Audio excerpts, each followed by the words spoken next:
Hola y bienvenidos al Jardín de la Chita. En el día de hoy les voy a dar la primera clase que se trata de los espacios en donde vamos a poner nuestras suculentas.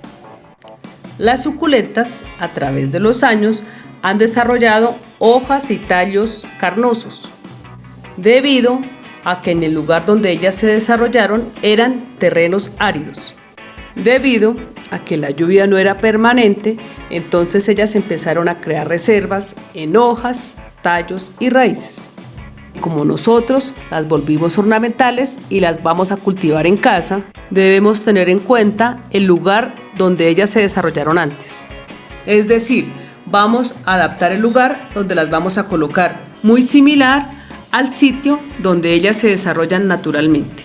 Entonces, estas plantas no pueden ir en interiores, excepto en lugares donde les entre buena luz y buen sol en las horas de la mañana. Un ejemplo de estos pueden ser las oficinas o las salas, donde existen ventanas que ofrecen luz y ventilación.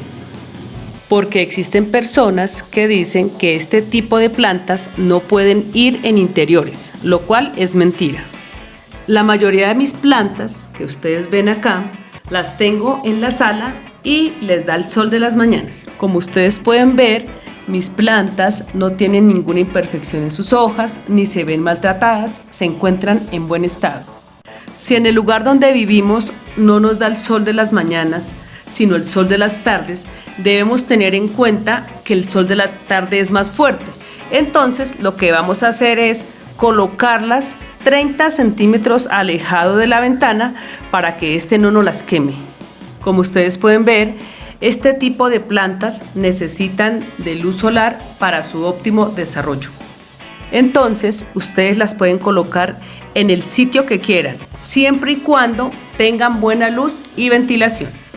Hay que aclarar que si en el sitio donde ustedes viven llueve mucho, no las podemos dejar en el exterior porque el agua no las puede pudrir.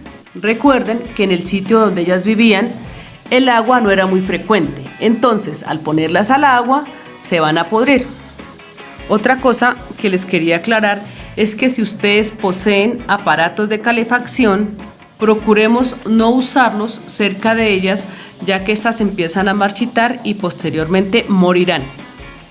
No es aconsejable utilizarlas en baños. Sí, ellas se ven muy hermosas, pero no cuentan con una buena ventilación y iluminación. Bueno amigos, nos vemos en el siguiente video. No olviden suscribirse y seguirme en mis redes sociales.